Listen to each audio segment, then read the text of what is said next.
Nderuar shikues sa 2 CNN ju përshëndes. Mirë se vini në programin Rreth e Qark, ku si çdo mbrëmje trajtojmë çështjet më të nxehta globale dhe rajonale. Unë jam Xhevair Qerdaku. Në veri të Kosovës, aty ku guri i kufirit ende është një plagë e hapur e historisë, u raportua edhe një episod tjetër i rënd.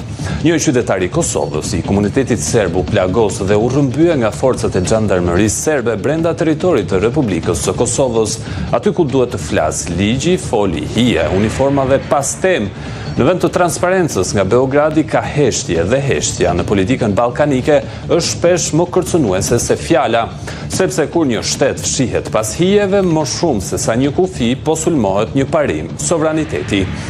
Ky incident nuk është as rastësia se episodi izoluar nga Karacheva në Leposavić nga marsi i vitit 2012 tek rrëmbimet e vitit 2023, skenari përsëritet. Hyrje të armatosura, arrestime, tensione, provokime. Ky është manuali i vjetër, një hegemonie që s'ka kapur hapin me kohën, i një regjimin Beograd që më shumë kujton doktrinën e shekullit të kaluar se sa realitetin e sotëm të një Europe që kërkon paqe dhe rend. Presidenti Vjosa Osmani e tha qartë, kush guxon të thotë të vërtetën për regjimin e Vučićit rrezikon që të bëhet shënjestër. Ndaj tani pyetja është e thjeshtë, a do të lejojnë aleatë që kufiri i Kosovës të kthehet në një teatër intimidimi?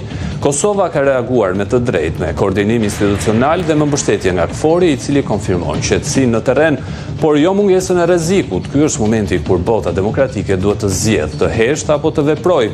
Nëse këto veprime nuk trajtohen si sulme mbi paqen dhe stabilitetin, atëherë kush garanton se nesër nuk do të kemi të njëjtën histori, por me një epilog më tragjik? Shteti ynë ka folur, institucionet tona po hetojnë, aleatët janë informuar. Tani duhet një mesazh i qartë ndërkombëtar. Kufit e Kosovës nuk janë terren për eksperimente politike dhe asnjë regjim sado i zhurmshëm apo i pango, por me nostalgji nuk mund ta sfidoj rendin e fituar me gjak dhe të mbrojtur me aleanca. Ndjekim materialin dhe kthehemi sërish në studio. Ky është Milan Vukashinović, serb i Kosovës që u plagos dhe u rrëmbye nga xhandarmeria serbe brenda territorit të Kosovës. Mediat e Beogradit që nuk kontrollohen nga pushteti raportojnë se gjendet në spitalin e Nishit dhe po lufton për jetën.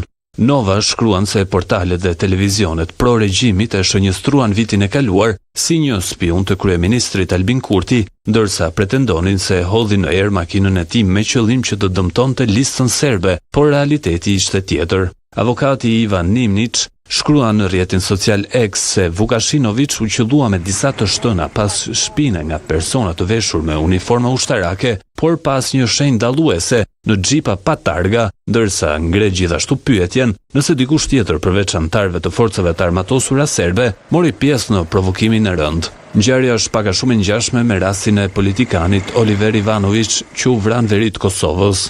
Nova sjell në vëmendje atë që disa media pro-regjimit të Vučićit shkruanin qershorin e vitit të kaluar.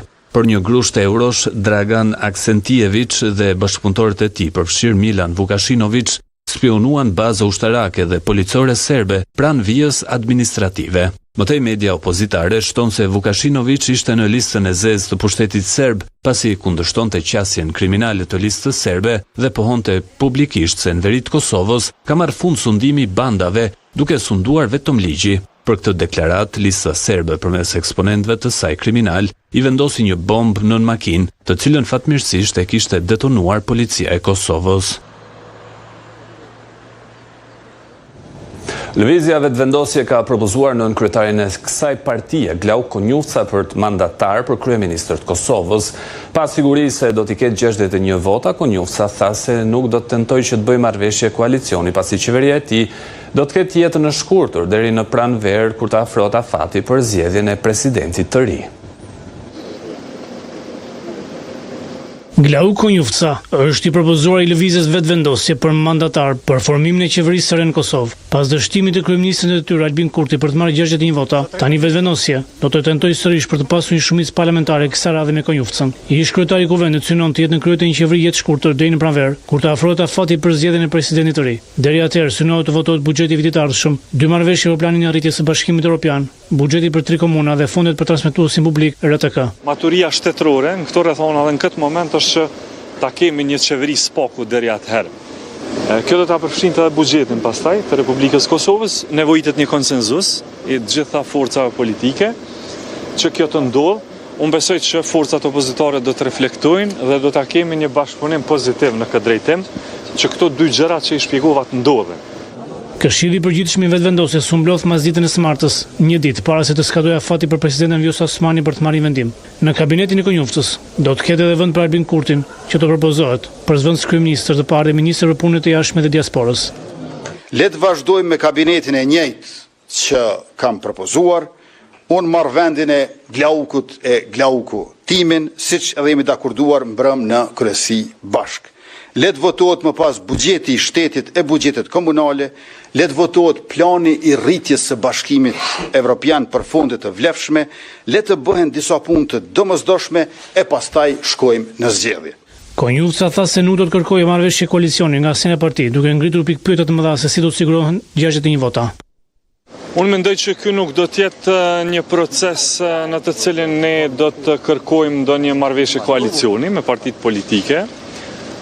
Ideja ka qenë e thjesht ta krijojmë një qeveri të re për me i shmong dy gjëra shumë të rëndësishme. E para është zgjedhjet e menjëhershme dhe e dyta është që të provojmë të bashkëpunojmë me partitë politike parlamentare për me mujt me e pas Kosova buxhetin e saj për vitin 2026. Për lëvizjen vetëvendosje, ky është kompromisi më i madh që mund të bëjnë, prandaj kërkojnë që partitë opozitare të bëjnë kompromise. Opozitarëve ju themi, ju lutem, mos u betononi në pozitën e bllokuesit. Ja ku e keni shansin. Mos e lini që të ikë edhe ky shans Kosovës sonë të përbashkët. Tashmë mbetet në dorën e presidentes Vjosa Osmani nëse dëshiron të mandatojë se jo Konjuftësën. Në rast se mandatohet, atëherë do të ketë 15 ditë kohë për të ftuar seancën dhe për të votuar kabineti i ri qeveritar. Në rast se jo, duhet të shpallën zgjedhjet e jashtëzakonshme parlamentare. Serbia e bëri sërish, Gjandarmëria shkeli kufirin hyri në territorin e Republikës së Kosovës, qëlloi me armë duke plagosur një person dhe më pas e rrëmbeu atë. Gjithçka bëhet hapur dhe në sytë e ndërkombëtarëve, të cilët pavarësisht shkeljes dhe cënimit të rënd të sovranitetit, bëjnë një sy qorre, e gjitha vjen në një moment kur Kosova është mbërthyer nga një krizë e rënd politike, ndërsa në Serbi presidenti Vučić kërkon që të shkarkojë presionin që është mbledhur rreth tij me protestat e studentëve, duke bërë provokime të tilla. Gjithçka fillon dhe mbaron tek siguria në fakt, dhe për diskutuar mbi zhvillimet e fundit verit Kosovës dhe impaktin që pati provokimi i rënd nga Serbia, kemi në lidhje Drizan Shalë, një ekspert i nderuar në fushën e sigurisë, i cili si gjithmonë ndihmon Republikën dhe qytetarët kuptojnë më shumë me ekspertizën e tij. Drizan, të përshëndes, kënaqësi që jeni pjesë e programit sot. Mbrëma, përshëndetje për ju dhe për audiencën e juaj, kënaqësi edhe imja. Do ta nisim pikërisht me ato që ndodhi konkretisht në Leposavić, pavarësisht se ajo që dimë është versioni zyrtar i dhënë nga policia e Kosovës, pra që Gjandarmëria serbe shkeli kufirin, qelloi me armë plagosi një person dhe rrëmbeu atë, por çfarë fshihet pas këtij akti provokimi të rënd? Tani mund të themi që kemi hyrë në një fazë të dytë të planit të një agresorit konkret serb, pra Serbia para disa javeve ka filluar përmes droneve ta cenoj rënd dhe ta shkel hapësirën ajrore të Republikës së Kosovës, duke mbledhur informacione inteligjente për infrastrukturën, por edhe për objektet e veçorisë veçantë. Dhe gjitha këtu më pastaj janë dokumentuar dhe argumentuar edhe nga institucionet vendore, pra nga ato ndërkombëtar që veprojnë në Republikën e Kosovës, pra KFOR-i. Tani në faza e dytë, sipas gjitha gjasave, ka filluar përmes incidente ndërkufitare, ku dihet se i apostrofuari qytetari i Republikës Kosovës punon në kuadër të një kompanie private për policat sigurisë në brezin kufitar mes Kosovës dhe Serbisë, respektivisht në pjesën veriore. I njëjti ka qenë edhe cak i mëhershëm gjatë viteve më parë nga grupet e Milan Radojčićit, duke i vendosur një mjet përthyes në automjetin e tij. Më pastaj të kthyer në ngjarjen konkrete, pra sipas informacione preliminare kemi të bëjmë me një qytetar i Kosovës që ka hyrë në pjesën e Serbisë, është takuar me një zyrtar apo oficer të ushtrisë së Serbisë, duke gjëja se duke marrur apo bler mjalt për nevojat e tij personale, dhe më pastaj në rrugtim me sipër është goditur me prëshëri plumash në drejtim të trupit të tij, dhe më pastaj është edhe kidnapuar apo rëmbyer në territorin e Serbisë, por çështjet tani më janë të mjegullta në kuptimin e asaj për ta interpretuar qartazi. por pyetjet hipotetike tani më sikur më parë do duhet që ne t'i përgjigjemi. Pra pyetja e parë hipotetike si qëlloj që në shoqërimin e qytetarëve të Republikës Kosovës nga komuniteti serb ka qenë edhe ish zavendës ministri për kthim dhe komunitete, pra i cili ishte dëshmitar okular dhe ka deklaruar se në hapësirat për rreth brezit kufitor, apo në pikën 0 të kufit mes Kosovës dhe Serbisë, kanë ndalur trupat të uniformuara, pa emblema, pa shenja identifikuese dhe kanë filluar aktivitetin e veprimit. Pra, kjo dëshmon faktin që ka qenë një plan i përgatitur, por që hipoteza e dytë që duhet të shtrojmë në aspektin më të gjerë të interpretimit është fakti se oficeri i ushtrisë Serbisë që është takuar me qytetarën e Republikës së Kosovës, a ka qenë cak apo subjekt i inteligjencës ushtarake të Serbisë, pra a ka qenë subjekt i trajtimit dhe në momentin që është vërejtur që një qytetar nga Kosova është duke u takuar, a ka shkëmbyer informacione relevante të sigurisë me atë qytetar, apo ka patur edhe bardh ndonjë informacion të klasifikuar në formën e hard copies, pra në formën e printimit apo forma të ndryshme. Pra gjitha këto hipoteza tani për tani beten të tilla, por që organet e sigurisë të Republikës Kosovës po negociojnë ato ndërkombëtare që tani më duke ndërmarr veprime konkrete, Kosova duke mbledh fakte dhe argumente për hyrje dhe cënim të rënd të brezit kufitar mes Kosovës dhe Serbisë, negociisht KFOR-i si mandatar në bazën e 244 tani më ka filluar komunikimet e drejt për drejta me strukturat të udhëheqëse të ushtrisë së Serbisë për të marrë informacionet më të detajuara se për këtë rastis dhe incidentit, por që se rast jep argumente, jep dëshmi që Serbia do të tentojë që në të ardhmen këtë incidentën ndërkufitare me strukturat sigurisë vendore për të arsyetuar planin operativ që do të jetë faza e tretë një konflikt ndërkufitar ku më pastaj edhe pjesa e zbrazjes se asoj valvule që do duke krijuar në sistemin politik brenda në Beograd mund të kanalizohet në drejtim të një konfliktit ndërkufitar apo një tension ndërkufitar mes Kosovës dhe Serbisë. Ndërkohë ajo që na bën përshtypje ne në fakt është heshtja e komunitetit ndërkombëtar për këtë rast, për ta krahasuar ndoshta me ndonjë veprim të tillë të Kosovës sot do të ishte bërë nami. Kujtojmë këtu për provokime dhe veprimet të Serbisë, Kosova është ende nën masa. Pse ky trajtimi i Serbisë me kaq shumë ledhatime? Fakt e keni trajtuar apo keni vërejtur pikërisht këtë element, pra edhe nga rasti Banjskës, por njëkohësisht nuk pat ndonjë sankcion në drejtim të Beogradit, por vetëm pat një lloj amnestie në formën e një heshtje sa i përket veprimeve konkrete mbështetëse të shtetit të Serbisë në suportimin e grupit terrorist Milan Radušić. Dhe njëkohësisht edhe me cenimin e hapësirës ajrore, dim sekretarja e NATO-s Shishirinska, ish ministra e mbrojtjes së shtetit të Maqedonisë së Veriut, ka argumentuar qartë dhe ka pranuar që po ne kemi informacione për veprime të tilla, por që këto veprime nuk kanë qenë të rrezikshme në momentin që janë zbatuar nga ana ushtrisë së Serbisë. Pra argumentohet, legjitimohet veprime të kundërligjshme, veprime të drejtë pa drejtë ndaj një shteti që njohim më shumë se 120 vende të botës, ndërto edhe vendet kruciale të cilat janë edhe promotorë zhvillime politike qoftë në BE apo në kuadër të Aleancës Veriatlantike. Pra, edhe rasti i fundit me qytetarën nga komuniteti serb dëshmon faktin që faktorin ndërkombëtar duke parë zhvillimet në Beograd, duke tentuar që përmes joshjes, përmes lejimit të një hapësire manovruese ndoshta ta bind Serbinë që të shkëputet nga trajektoria ndikimit Rusi-Peking dhe kështu të arrijë që të stabilizohet kuptimin e një politike të mbrëmshme brenda Serbisë me ingerenca të ndikimit të drejtë për drejtë nga Bruksela apo nga Washingtoni. Prandaj këto zhvillime në Beograd, njëkohësisht mos harrojmë një gjë, i nderuari moderator.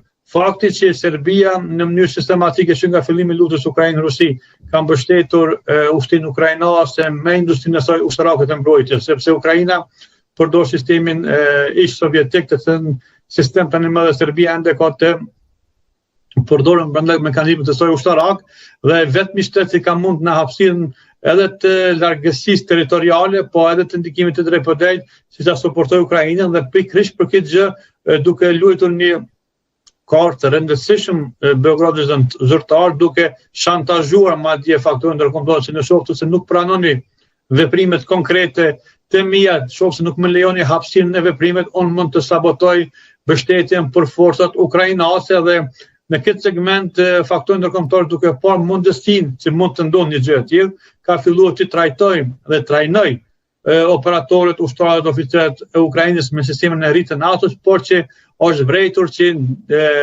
procesi e edukimit në formën e një trajnimit të përshpejtuar nuk ka efektin e duhur në terren, prandaj janë të varur kryesisht nga ndikimi i mbështetjes nga industria ushtarake e Beogradit zyrtar.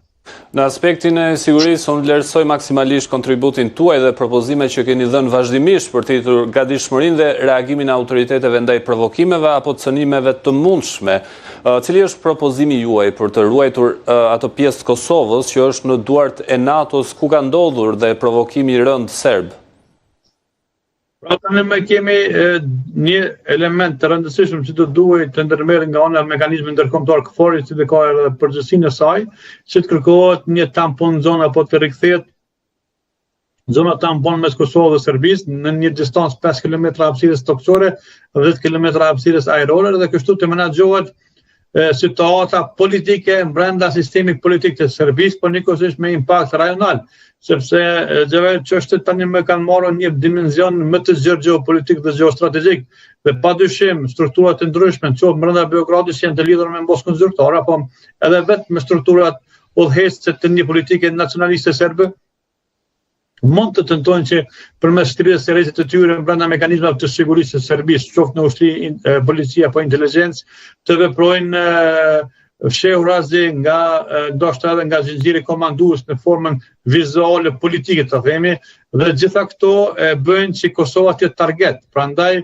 rikthimi i zonës tampon në hapësirën toksore dhe ajrore do e mundësonte një preventiv në masë më të madhe dhe kështu institucionet e Robisë Kosovës ato të sigurisë të mund të marrin masa preventive në bashkëndrim edhe me faktorin ndërkombëtar i cili do duhet, çka është kruciale, do duhet ta ndryshoj qëndrimin e tyre duke bazuar në ndryshimet që kanë evaluar Kosovë që nga shkolla e pavarësisë, krimi, institucioneve tona të sigurisë dhe mbrojtjes. Pra do duhet që të kemi një bashkëvendim dhe një bashkëpunim me mekanizmin vendor, qoftë aty civil apo ushtarak, që të menaxhohet situata e cila ka impakt jo vetëm mes një konflikti të mundshëm Kosovë-Serbi, po më gjerë, prandaj situata e një kutie të Pandorës e cila mund të hapet dhe mund të ndizet. Në rast se do të kemi një konflikt armatos, padyshim që mund të jetë në disfavorin e politikës demokratike, e cila domosdo edhe nga Shtetet Bashkuara të Amerikës tani më nëshkrim në një dekret nga presidenti Trump, që pa mundësor çfarë do ndryshimi eventual të kufirëve, është në masë më të madhe një masë preventive për të parandaluar çfarë do tentative të mundshme në këtë periudhë kohore. Përdej aspektit të rënd të cënimit të sigurisë dhe suverenitetit të Kosovës, ky rast nxorri në pak diçka interesante. Ne të paktën e kemi ditur, por e kam fjalën për heqjen e maskës së regjimit të Vučićit, i cili pretendon se i mbron serbët në Kosovë, por ata që nuk i binden përfundojnë të rrëmbyer në rastin më të mirë dhe të vrarë në atë më të keq. Pyetja ime është deri kur do të tolerohet diktatori i fundit në Ballkan? Tani më është një pyetje që në fakt do të mvarën nga shumë elemente, pra elemente të jashtëm dhe të brendshëm. Le të referohemi në këtë intervistë elementeve të jashtme, pra çështjet janë të asaj se a do të vazhdoj tutje Vučić të mbaj vetveten në kupollën e udhëheqjeve kriminale të shtetit të tij, Beogradit, dhe ta vazhdoj ta kultivoj lidhjen ushtarake, politike dhe ekonomike me Rusinë dhe Kinën, dhe në shokët e Kinës, në shokët një gjë tjetër ndodh, padyshim si faktor ndërkombëtar nuk ka ndoshta do një instrument për pas ati të integrimit në BE, por si që dini edhe ju, po edhe ne edhe qytetarët e nderuar, do duhet ta kuptoni një gjë. Serbia asnjëherë nuk është e interesuar të jetë pjesë përbërëse e Bashkimit Evropian. Madje në një hulumtim i bërë brenda popullatës së Serbisë, në këto kushte të protestave një vjetore të incidentit të fabrikuar nga ana strukturave inteligjente të Serbisë, mbi 65% të qytetarëve serb nuk e përkrajnë, nuk e mbështesin në rrugtimin e Serbisë në drejtimin e Bashkimit Evropian. Dhe kjo flet shumë në kuptimin e pozicionimit strategjik të popullatës dhe mbështetjes ndaj politikës nacionaliste të Aleksandar Vučićit. Prandaj faktori ndërkombëtar në këtë segment është dhe ka mbetur me duart të bllokuara sepse nuk mund ta nxjisë në çfarëdo formë një lëvizje e cila de facto nga pala ku ti dëshiron ta lëvizësh nuk lëviz dhe nuk ja akcepton fare këtë ndryshime. Prandaj koncepti ushtarak, politik dhe ekonomik që Serbia pia mundoson edhe Rusisë, madje edhe Kina, e cila do të jetë problematike pas një rendi të ri botëror, si pas gjitha zafat ne do të shohim pas 2030-s, do të jetë një promotore dhe do të jetë një kokëdhëmbje e madhe për Bashkimin Evropian, e cili do duhet që të menaxhojë tani më jo vetëm me pjesën e një lufte nacionaliste brenda konceptit ballkanik evropian, po do duhet që ta menaxhojë çështjet sa i përket aspektit të zhvillimit dhe interferimeve dhe penetrimeve ekonomike nga ana e Kinës zyrtare. Drizan, ti e përmende pak sa më herët planin me 3 fazat të Serbisë dhe ne kemi raportuar shpesh kërcënimin që vjen nga aparati shtetëror i Serbisë me presidentin Vučić që shokoi mbar botën kur konfirmoi se po e përgatit ushtrinë e tij për luftë. Në këtë lojë ka hyrë edhe Rusia me Vulinin që solli në rajon kryespiunin e Putinit përmes të ashtuquajturës botë serbe. Në këto rrethana, Drizan, sa rrezikojmë realisht?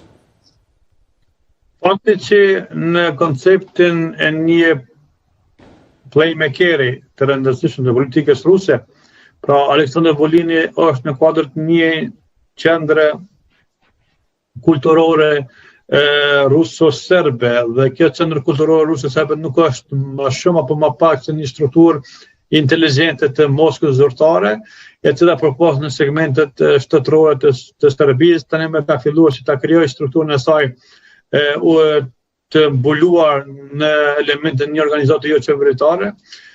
Çështjet janë të jetë kruciale të theksojmë që Evropa duke parë dinamikën e zhvillimeve, bazuar edhe në koncept dokumentin strategjik NATO 2030, ku aty janë potencuar edhe faktorë të jashtëm të rrezikut që potencuar Rusia, Kina, lindja mesme Afrika, bashkërendimi dhe bashkëpunim mes organizatave BE ose BE, dhe njëkohësisht pjesa dinamike së brendshme. Ne shohim një rol ndoshta nganjëherë kontrovers mes anëtarëve të NATO-s, pra ku kemi një pozicionim të interesave nacionale të vendeve anëtare të NATO-s dhe që nuk përputhen me koncept dokumentin e NATO-s, njëkohësisht kemi një regres demokratik. Jeshini ka shumë shtete të cilët de facto brenda Aleancës Veriatlantike kanë skepticizmat e tyre sa i përket ndryshimeve që duke ndodhur në pjesën e Ukrainës, Rusisë, në pjesë të ndryshme, dhe këto skepticizma më pastaj bëhen edhe bllokuese dhe bllokada të cilat nuk mund të menaxhohen në periudhë caktuar kohore, dhe kjo periudhë caktuar kohore që ne debatojmë, pra ku themi ne faktorin brenda Aleancës Veriatlantike, mund të ketë një impakt të drejtë në ndryshime në terren. Dhe njëkohësisht faza e tretë është faza e evaluimit të luftrës dhe teknologjisë. Në këtë segment të këtij dokumentit strategjik NATO 2030, NATO tani më ka parë të rëndësishëm që ta shpërndoj fuqinë e saj të zjarrit në regionalizime.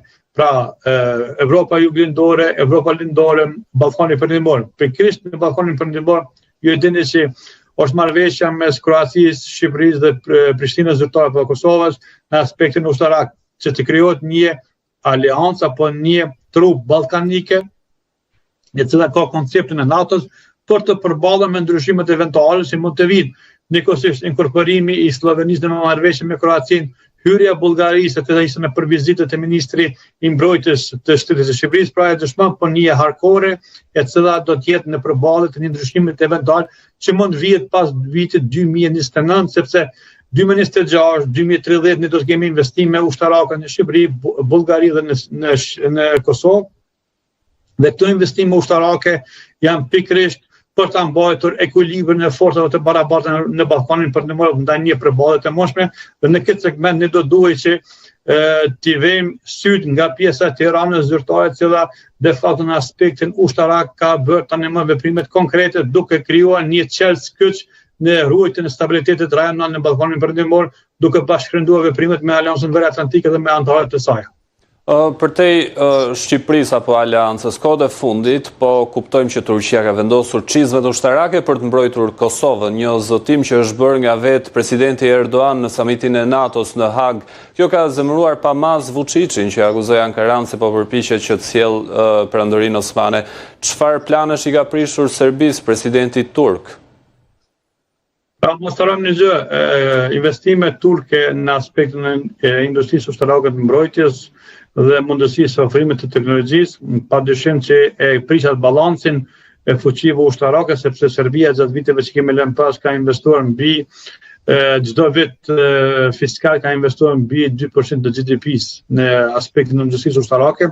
Ju keni vërejtur gjatë muajit shtator të këtij viti të paradës së madhe ku kemi është bërë faktikisht shpalosja e teknologjisë së re, ku Serbia 60% e nevojave të saj mbulon nga industria ushtarake së mbrojtjes. Prandaj ky bashkëpunim, ky kooperim vendeve të tjera të Aleancës Veriatlantike, po dhe Kosovës, ka arritur si Turqia të ofrojë mundësinë dhe mbështetjen e saj dhe kështu ky balans ushtarak padyshim që e pengon Serbinë, sepse referuar pyetjes tuaja më parshme, pra a jemi në një konflikt armatosur, jemi në një konflikt të industrisë ushtarake. Pra ky konflikt të industrisë ushtarake padyshim që në momentin e caktuar do të jetë me elemente të sabotazhit, luftës hibride dhe në fund mund të përmbyllet me një konflikt ushtarak pra në Ballkanin Perëndimor. Prandaj ne do duhet jemi të vëmendshëm të përgatitur. Pra po të referua pyetjes tani më në aspektin ushtarak të Turqisë, industria ushtarake e mbrojtjes së Shqipërisë do duhet të theksojmë. Shefi i shtabit të ushtrisë shqiptare, ministri i mbrojtjes së ushtrisë shqiptare kanë marrur direktivat e tyre nga Aleanca Veriatlantike, kanë përcaktuar planin e tyre të dinamizimit dhe rivitalizimit të industrisë ushtarake të mbrojtjes, qoftë në pjesën e mjeteve të blinduara, pra Shqipëria do të prodhoj deri në përfundim të vitit 2028 mjete të blinduara në transportit 4x4, 6x6, 8x8. Nikosisht do të kemi rivitalizim të industrisë municionit, pra ku do të kemi elemente të prodhimit 5.5 të 6 mm, 7.6 të 2 mm dhe 12.7 mm, pa municionet të cilat i duan pikërisht kompatibiles se forcave të armatosura shqiptare në bashkërendim edhe me këto forcat të cilat tani janë në kuadër të një marrëveshje të përbashkët ushtarake. Dhe nikosisht segmenti i tretë që do të përfitojë Shqipëria në masë të madhe nga mbështetja turke, por nga vendet e tjera është çështja e prodhimit të artillerisë lëvizëse, pra 105 mm, 155 mm kundër aerot të ndryshëm. Pra gjitha këto elemente do e përmbyllen procesin në një programi efektiv, dinamik të forcave të armatosura shqiptare në bashkërendim me vendet e tjera respektuara siç është Turqia dhe Kroacia, dhe ngadalë ne do të forcojmë që në 2030, Shqipëria do të jetë promotore zhvillime të caktuara në aspektin e industrisë ushtarake të mbrojtjes, kompatibile me vendet të rajonit Ballkanit Perëndimor, në këtë rast me Serbinë. Mos harrojmë një gjë Xhevairo, çështjet janë edhe të aspekti e teknologjisë së re të droneve. Në Kosovë tani më se ka filluar prodhimi i droneve dhe kjo është një element tjetër i rëndësishëm. Pra, forca rajonale ballkanike. Kroacia do të përdoret kryesisht për aspektin e teknologjisë, pra informacionet teknologjike, lufta kibernetike, spionazhi kibernetik, ofrimi i infrastrukturës përkatëse vendeve që Kosova, Shqipëria, Bullgarisë. Nikosisht Shqipëria do të përdoret si mekanizëm krucial në rrezik të ofrimit të industrisë klasike ushtarake për municionet, mjetet e blinduara, artillerit të caktuara. Kosova do të fuqizohet në aspektin e teknologjisë së re të prodhimit të droneve taktik operacional dhe nikosisht ofrimit të bazës logjistike për forcat armatosura rajonale ballkanike do të formohen. Bullgaria do të jetë në pjesën e krahit të djathtë ku do të mbështesë Turqia që influencimi rus mos të jetë në mbështetje të vazhdueshme infrastrukturore suportuese për ushtrinë e Serbisë. Nga ana tjetër, një garanci e fortë për sigurinë e Kosovës natyrisht që është prezenca ushtrisë amerikane. Kemi parë kohët e fundit një tërheqje të trupave në Rumani. Frika jonë është se mund të ndodhë diçka e ngjashme edhe me Kosovën. A mendoni se administrata Trump e njeh mirë situatën dhe sjelljen agresive të Serbisë që të mos e marrë atë vendim? Tani është të qartë, sepse 2030 deri atëherë ne do të kemi mbështetjen të pakufizuar të forcave të armatosura nga Shtetet e Bashkuara të Amerikës edhe të industrisë së saj në mbështetje të përmbylljes së arkitekturës së sigurisë në aspektin kolektiv. Në këtë segment deri atëherë ne do të jemi kompatibile në bashkërendim me vendet anëtare si të përballë me çfarëdo agresionit të mundshëm. Prandaj po them theksoj regionalizimi i forcës komponente ushtarake. Pra ne do të kemi ushtrinë miniaturë të NATO-s në nivelin ballkanik, të cilën do heqë Shqipëria dhe Kroacia në bashkëpuntim me Kosovën, Bullgarinë, Sloveninë me me të drejtë nuk e potencojmë Maqedoninë e Veriut dhe Malin e Zi, sepse ka një tendencë të një ndryshimi eventual politik dhe një shkëputje të mundshme dhe rënjes në një status quo të një mbështetje neutrale sa përket ndryshimeve progresive të elementit NATO-BE dhe do të shkëputet nga intensiteti i një orientime të qartë strategjik. Por për këtë gjë do flasim në një tematik tjetër sa përket vendeve të cilat janë mos inkuadruese në këtë aleancën të sapo formuar të racionalizimit ballkanik. Prandaj NATO-ja, prandaj Shtetet Bashkuara të Amerikës janë të interesuar që ta përmbyllin sa më parë që në rast të ndonjë ndryshimi eventual të strategjisë së saj, ndonjë tërheqje, ne të kemi kompatibilitetin e duhur për të garantuar operacionalitetin e forcave të armatosur dhe vendeve përkatëse të këtij unionit të ri ushtarak ballkanik. Pra që të mos ketë vakum në Kosovë pak në aspektin ushtarak. Drizan është bërë një propozim faktikisht për ndërtimin një njësie ushtarake të përbashkët mes ushtrisë Kosovës dhe asaj të Shqipërisë. Ndoshta kjo duhej bërë edhe më herët, paktën bashkimi kombëtar të bëjë në disa aspekte përderisa s'mund ta kemi atë politik dhe territorial, apo jo? Padyshim me lejoni që ta përmbyllim këtë pyetjen tuaj me një fjalë të vetme. Pra ne do duhet që ta ndërtojmë kapacitetet tona që mendojnë globalisht, por që ndjejnë shqiptarisht. Pra ndjenja shqiptare do duhet të jetë promotore dhe jo vetëm në njësi, sipas përshkrimeve të detyrave dhe koncept të dokumenteve që tani janë duke kaluar në kuloare të caktuara, ne do të kemi edhe batalione të formsuara në mbështetjet e atij unionit ballkanik ushtarak, prandaj njësitë janë vetëm një nga elementet sepse ne do të qëndrojmë si një miniaturë të vogël të NATO-s në Ballkanin Perëndimor.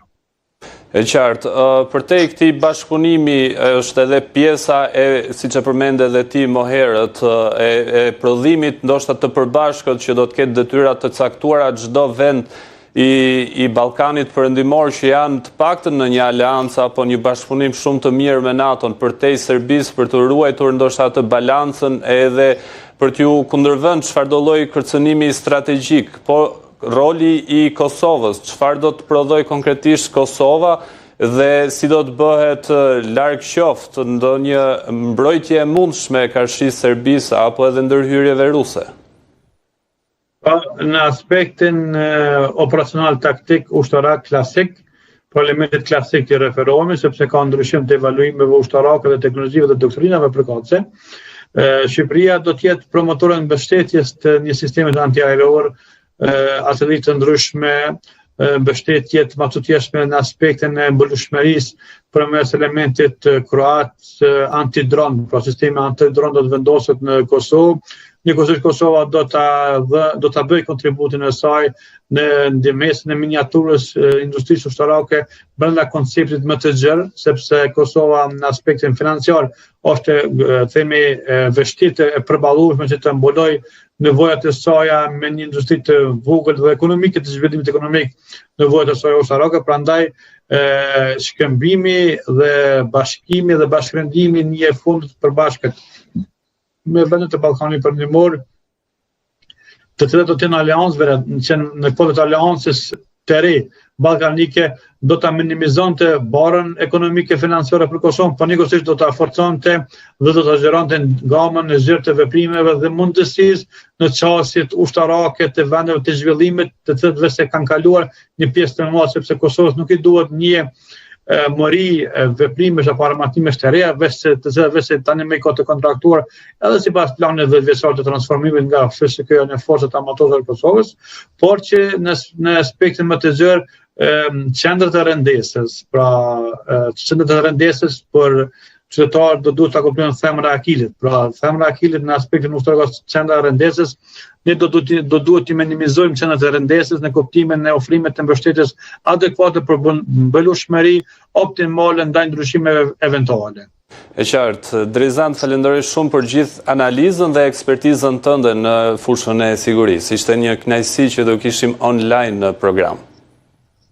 Do të shkëputemi për një hapësirë publicitare dhe rikthehemi sërish në studio.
Rikthehemi në program. Projekti Jared Kushner dhëndri Donald Trump për ndërtimin e një kompleksi luksoz në vendin ku ranë bombat e NATO-s në Serbi është bërë pjesë e një debati në parlamentin e Serbisë. Projekti ka shkaktuar kritika të forta nga nacionalistët, por edhe nga kundërshtarët e Aleksandar Vučić. Parlamenti i Serbisë filloi një debat mbi ligjin special, i cili mund të përshpejtojë zhvillimin e një kompleksi luksoz nga një kompani investimi e themeluar nga Jared Kushner, dhëndri presidentit SBA-s Donald Trump. Projekti i cili do të zhvillohet për të zvendësuar një ndërtesë të vjetër të serisë ushtrisë, të cilat ishin trashëgimi kulturor e mbrojtur, ka shkaktuar kritika nga kundërshtarët e presidentit Aleksandar Vučić. Interesi ekonomik nuk mund të paraqitet si një interes i përgjithshëm publik. Ka edhe aspekte të tjera të përfshira, një farë historie, një farë ekologjie, një farë planifikimi urban të qytetit. Të gjitha këto aspekte duhet të respektohen dhe të merren në konsiderat në mënyrë të barabartë, në mënyrë që të arrijmë në zgjidhje më të mirë të mundshme. Profesioni ka qenë në margjinat e shoqërisë për shumë vite dhe dekada. Fatkeqësisht, profesioni ka qenë në margjinat e shoqërisë për shumë vite dhe dekada, dhe kjo është arsyeja pse në fund u shem tenda në stacionin kurrëdhor në Novi Sad. Dy ndërtesat ikonike u dëmtuan gjatë bombardimeve të NATO-s, të asaj që atëherë ishte Jugosllavi, e cila përfshinte Serbinë dhe Malin e Zi, për të ndaluar vrasjen e shqiptarëve etnik në kundër kryengritjen policore. Vitin e kaluar ato u dhan me qira firmës së investimeve Affinity Partners me selinë SBA të Kushner nga autoritetet serbe. Në këtë mënyrë, nëpërmjet instrumentit të ligjit të posaçëm, shërbimi i mbrojtjes praktikisht nuk mund të anulohet që nesër, sepse në të njëjtën mënyrë, pra duke miratuar këtë ligj dhe këtë procedurë, e cila besoj është vërtet unike në të gjithë botën, e gjithë procedura për mbrojtjen e aseteve kulturore dhe ekzistenca e shërbimit të mbrojtjes së monumenteve kulturore në përgjithësi praktikisht anulohet. Në seancë u debatua edhe në lidhje me Diane Harken, nënën, djali së cilës vdiq në shëmbjen e një tende në stacionin hekullor të Novi Sadit dhe cila është në grevurie para parlamentit. Diskutime pati për shitjen e armëve të Serbisë në Ukrainë dhe incidentet në parkun e pionerëve. Qyteti Prokovskit është kthyer në simbolikën e luftës mes Rusisë dhe Ukrainës. Marrja e saj nga forcat ruse do të përmbyste luftën me Kievin. Analistët ushtarak shprehen se Prokovski është një nga shtyllat kryesore në të cilën po zhvillohen luftimet me forcat ruse. Nëse Prokovski bie, rruga ruse bëhet më e lehtë për të marrë territoret të tjera. Lëvizje kjo që do të largonte shanset për paqen në rajon, duke përcaktuar luftën vetëm në bazë të fitores përfundimtare në terren.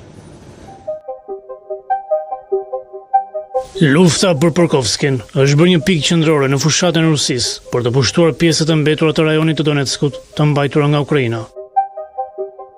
I vendosur strategjikisht si një qendër rrugore dhe hekurudhore, Prokovsk, dikur mbështeste industrinë e çelikut dhe logjistikën ushtarake të Ukrainës, tani është thuajse rrethuar nga forcat ruse. Shumica e civilëve janë larguar dhe trupat ukrainase përballen me presion në rritje, ndërsa njësitë e infiltrimit dhe dronët rus prishin linjat e furnizimit dhe krijojnë një zonë gri brenda dhe përreth qytetit. Analisti ushtarak nga Instituti i Kërkimeve të Politikës së Jashtme Robli thotë se pushtimi i Pokrovskit do të përfaqësonte një fitore si operacionale ashtu dhe informative për Rusinë, e cila ka luftuar për të pushtuar qytete ose qyteza të mëdha ukrainase në vitin 2025. Ne dini që Rusia ka përparuar ndoshta rreth dyfishin e ritmit në vitin 2025 sesa në vitin 2024, por në shumë raste ata po përparojnë drejtime disi më pak të rëndësishme. Ata nuk morën aq shumë qytete të mëdha. Natyrisht, Rusia arriti në periferi të Pokrovskit gushtin e kaluar në gusht 2024. Ata nuk ishin në gjendje që ta merrnin qytetin, u desh shumë kohë për të përparuar në Toretsk dhe Chasivyar, tani të mbajtura nga rusët, kështu që disa nga këto betejë kyçe u morën mjaft kohë, por Prokovsk mund të jetë ky lloj fitoreje informative vërtet e rëndësishme për Rusinë dhe gjithashtu një lloj suksesi operativ. Përdorimi nga ushtria ruse i njësive të vogla ka bërë më të vështirë për Ukrainën të furnizohet dhe të mbrojë pozicionet e saj, veçanërisht pasi trupat duhet të përshkojnë distanca të gjata në këmbë për të arritur në front, thot Li. Forcat ruse përdorën një lëvizje shtrënguese për të rrethuar pothuajse plotësisht Prokovskin dhe për të kërcënuar linjat e furnizimit të Ukrainës. Më pas, i ngacmuan forcat ukrainase duke dërguar njësi të vogla dhe dron për të prishur logjistikën dhe për të mbjellë kaos në përpavijën e tyre. Do ta konsideroja më shumë si një zonë të madhe gri ku padyshim grupet ruse të infiltrimit po lëvizin shumë thellë në qytet, në cepin veriperëndimor, në cepin verior. Deri në çfarë mase e kontrollojnë ata të gjithë këtë zonë është disi e paqartë, por është e qartë se javën ose 2 javët e fundit, Rusia ka grumbulluar një forcë gjithnjë më të madhe në qytet. Vlerësime të ndryshme e çojnë atë ndoshta 200, 300 ose më shumë ushtar. Dhe qartë, ndërsa më shumë ushtar janë në qytet, Rusia po fiton një shkallë më të mirë kontrolli mbi vetë qytetin.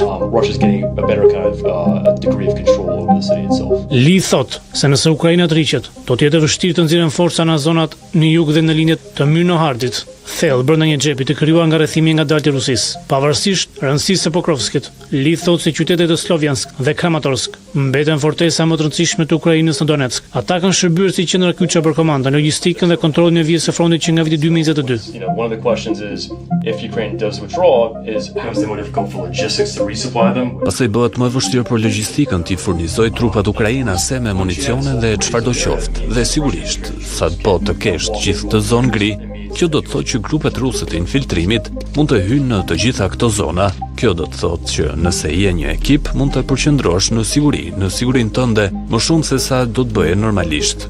Nuk është gjithmonë e qartë se çfarë është një zonë e sigurt, e dini në prapavi, në front, sapo kjo të bëhet më kaotike, bëhet shumë më e vështirë për ekipet të operojnë gjithashtu.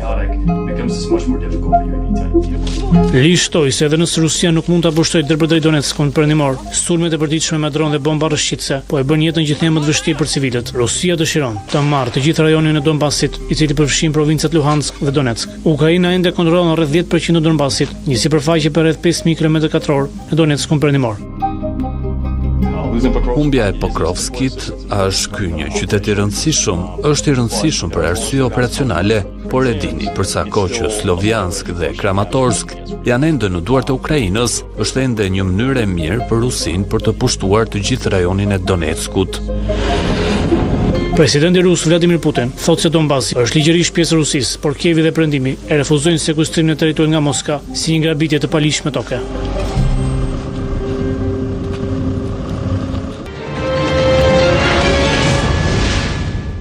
Tani është momenti që të ndjekim një flash informativ të përgatitur nga kolegja Rosalba Bejdo.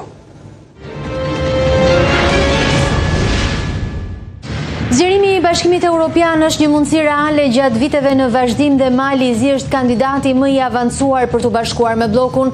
Kështu tha të martën Komisionerja Europiane e Zgjerimit Marta Kos, duke paraprirë raportin vjetor të zgjerimit të BE-s. Kos i tha Parlamentit Evropian se Mali i Zi, Shqipëria, Moldavia dhe Ukraina kanë bërë përparime të rëndësishme këtë vit në rrugën drejt antarësimit në BE.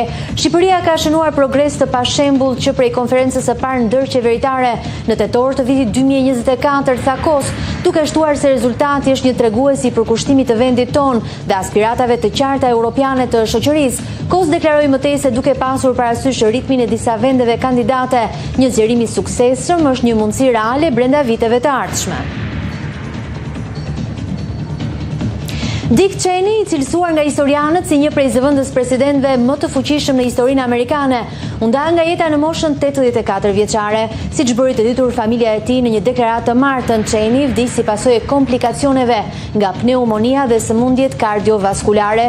Si zëvendës president në udhëheqjen e Bush nga viti 2001 deri në 2009, ai luftoi me forcë për zgjerimin e pushtetit të presidencës, që po zbej pas skandalit Watergate. Cheney zgjeroi gjithashtu ndikimin e zyrës së zëvendës presidentit, duke e krijuar një ekip sigurie kombëtare që shpesh shërbente si një qendër pushteti më vete brenda administratës. Cheney ishte mbështetës i zjarrt i pushtimit të Irakut në vitin 2003 dhe një prej zyrtarëve më të zëshëm të administratës Bush që paralajmëruan për rrezikun nga rezervat e dyshuara të armëve të shkatërimit në masë në Irak. Armë të tilla nuk u gjetën. Ai u përplas me sekretarët e shtetit Colin Powell dhe Condoleezza Rice dhe mbrojti teknikat e ashpra të marrjes në pyetje të dyshuarve për terrorizëm, të cilat përfshinin mbytjen me ujë dhe privimin nga gjumi. Më vonë u bë një kritik i fortë i Partisë Republikane në lidershipin e Trumpit. Presidenti Amerikan Donald Trump mbështeti publikisht Andrew Cuomo në garën për kryebashkiak të New Yorkut, duke u bërë thirrje votuesve të mos zgjedhin kandidatin favorit të së majtës Zohran Mamdani. këtë të martë, duke i quajtur një komunist 34 vjeçarin. Ai kërcënoi se nëse ai do të zgjidhej do të kufizonte fondet federale për New Yorkun.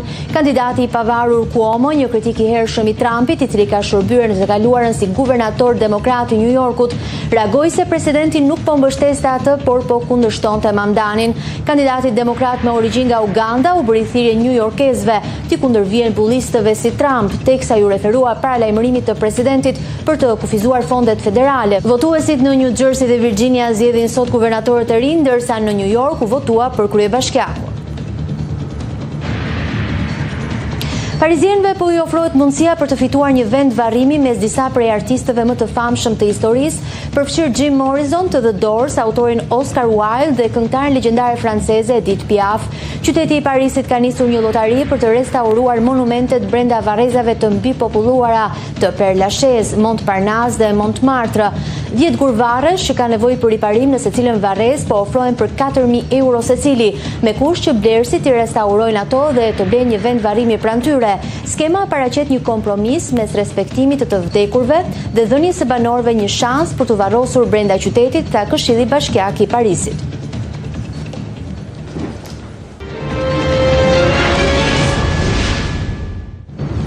Ishte gjithçka e përgatitur për programin Rreth e Qark dhe për sonte. Ju falenderoj shumë për vëmendjen tuaj. Bashkë natën e mirë.